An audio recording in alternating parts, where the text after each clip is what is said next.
Bonjour à tous, aujourd'hui nous allons voir les brouteurs les plus escrocs d'Afrique. D'Abidjan à Porto Novo en passant par Lagos et Lomé, de nombreux jeunes se font passer de maîtres de l'art de l'escroquerie et de l'arnaque sur internet. On les appelle les brouteurs ou encore les scammers. Au fil des années, ces dangereux cybercriminels ont su développer de dangereuses stratégies pour piéger des personnes et des entreprises. Après une incursion dans le perfide univers de la cybercriminalité, nous vous présentons à ce jour 8 brouteurs les plus escrocs d'Afrique. Avant de commencer la vidéo, pour ceux qui sont nouveaux, abonnez-vous à la chaîne et activez la cloche de notification pour ne plus jamais rater une vidéo.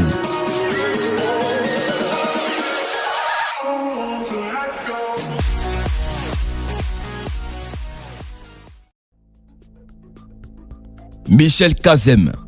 Kazem a été condamné à 7 ans de prison fédérale pour son rôle dans la cagnotte de plus de 11 millions de dollars, soit 6,4 milliards de francs CFA, via un stratagème de vol d'identité de l'International Revenue Service, a annoncé le bureau du procureur américain de l'Oregon. Une enquête criminelle menée par l'IRS révèle que les co-conspirateurs avaient obtenu les informations d'identification personnelle de plus de 259 000 personnes et l'avaient utilisé pour acquérir plus de 19 500 numéros d'identification personnelle d'archivage électronique auprès de l'IRS. Les co-conspirateurs ont obtenu et utilisé des cartes de débit prépayées avec les identités volées pour recevoir des dépôts de remboursement électronique direct. Ils ont finalement produit plus de 10 000 déclarations fiscales frauduleuses tentant d'obtenir des remboursements de plus de 91 millions de dollars, soit 54 milliards de francs CFA, avec des pertes réelles supérieures à 11 millions de dollars.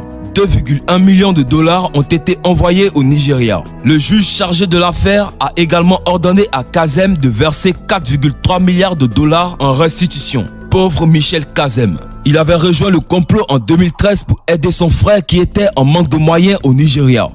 Mais était-il vraiment obligé de passer par là? Emmanuel Weed. Un aéroport est très grand quand on y pense, n'est-ce pas? Qu'ils aiment un ou plusieurs terminaux, le seul chemin de roulement est une sorte de cadeau. Et pour ne pas parler d'énormes choses avec des ailes qui font un bruit tout puissant et s'envolent vers le ciel, elles ne peuvent pas être vraiment manquées. Alors interroge-toi, comment Emmanuel Weed a-t-il réussi à vendre un qui n'existe pas? Non pas un avion, mais un aéroport entier. Et pas pour une somme d'argent rentable que quelqu'un aurait pu se faire. Cela représentait 242 millions de dollars, soit 143 milliards de francs CFA. C'est arrivé en 1995 et 1998 et la victime était un Brésilien sans méfiance, Nelson Sakaguchi, qui était un directeur d'une banque. Tout d'abord, Weed lui-même occupait une position assez importante. Il était directeur d'Union Bank of Nigeria, ce qui lui permettait de connaître certains liens, informations et documents que d'autres n'auraient pas. Il a informé M. Sakaguchi du projet du Nigeria de construire un aéroport à Abuja et a expliqué qu'il avait une chance de percevoir une commission de 10 millions de dollars lorsque l'accord a été passé. Est-ce trop beau pour être vrai serait votre première pensée? Pas M. Sakaguchi. Il a décidé de payer une somme de 191 millions de dollars, soit 113 milliards de francs CFA en espèces. Et le reste est venu sous forme d'un intérêt exceptionnel. En 2004, le cas de fraude de Weed avait fait l'objet d'une enquête et tous les membres de son gang avaient été traduits devant une autre cour d'Abidjan sous 86 chefs d'accusation de démentes frauduleuses d'avance et 15 chefs de corruption liés à l'affaire. Selon Naija, le groupe a plaidé non coupable et a été averti de ne pas corrompre les fonctionnaires du tribunal. Weed a finalement plaidé coupable. Il n'avait pas vraiment de jambes sur laquelle s'appuyer et a été condamné à 5 peines simultanées de 5 ans et à une amende de 10 millions de dollars, soit 5,7 milliards de francs CFA. Adeyemi Ojufuyi. Adeyemi Ojufuyi et son équipe ont passé au crible les sites web des entreprises et d'autres documents commerciaux, recherchant les noms et adresses électroniques des directeurs généraux, des responsables financiers et des contrôleurs, ont indiqué des documents judiciaires. Ojufuyi, qui avait une demi-douzaine de surnoms, mot espagnol chef ou patron, a dirigé une équipe chargée de voler 2,6 millions de dollars, soit 1,5 milliard de francs CFA, dont 440 000 dollars d'une entreprise du Connecticut, selon le ministère de la Justice des États-Unis. Selon les autorités fédérales, les stratagèmes ont eu recours à divers moyens pour gagner la confiance des gens et leur voler de l'argent. Ils ont enregistré des noms de domaines de sites web difficiles à distinguer des sociétés ciblées, des fraudes d'identité visant à donner au courrier électronique une apparence d'authenticité. Certains de ces mails sont arrivés avec des pièces jointes de logiciels malveillants capables de capturer des images du bureau de la victime ou de transmettre des informations de journal essentiel, ce qui constitue une astuce de piratage informatique pour attraper le mot de passe de quelqu'un. Une fraude informatique et un chef d'accusation de vol d'identité aggravé.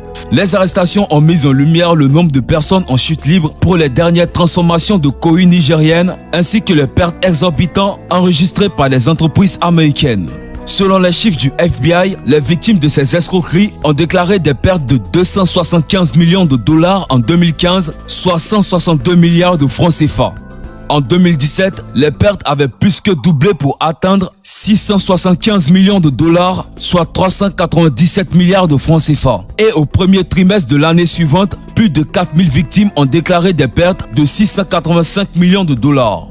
Le bureau estime que les entreprises américaines ont perdu plus de 3,7 milliards de dollars à la suite de ces stratagèmes. Oh mon Dieu! Soit 2176 milliards de francs CFA. Dieu merci que Adeyemi Odufouy et ses amis ont été arrêtés. Sinon un jour, c'est le Nigeria tout entier qu'ils auraient vendu. Bailly Fulgence et Doudou Herman. Voici deux jeunes qui se sont battus corps et âme pour que la Côte d'Ivoire fasse partie du classement. En effet, le FBI et les enquêteurs de la plateforme de lutte contre la cybercriminalité ont interpellé deux brouteurs ivoiriens.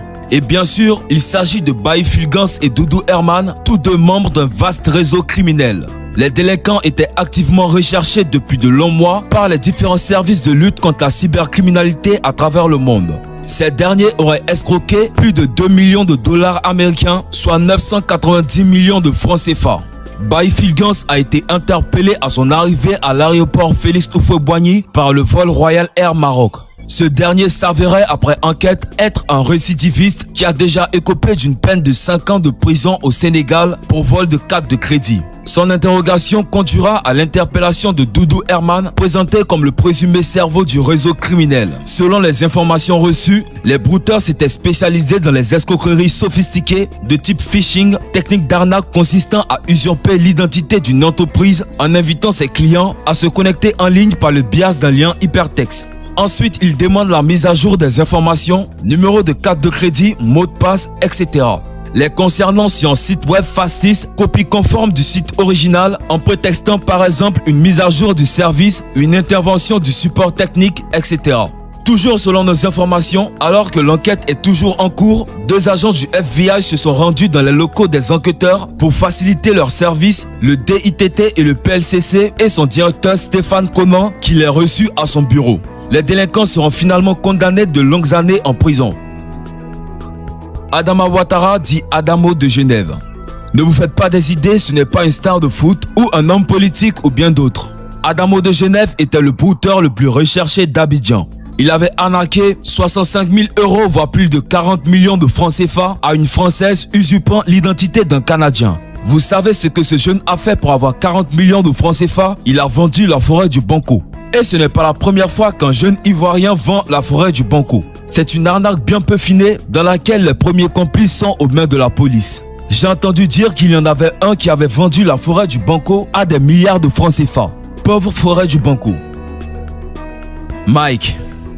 C'est le reportage de l'escroquerie 419 avec Sam Olukoya, journaliste basé à Lagos. En dépit de la fréquente arnaque au Nigeria, Mike, un escroc habile, se distingue. Le chef d'un réseau multinational a été arrêté à Port Harcourt, capitale du Nigeria, dans l'état de Rivers.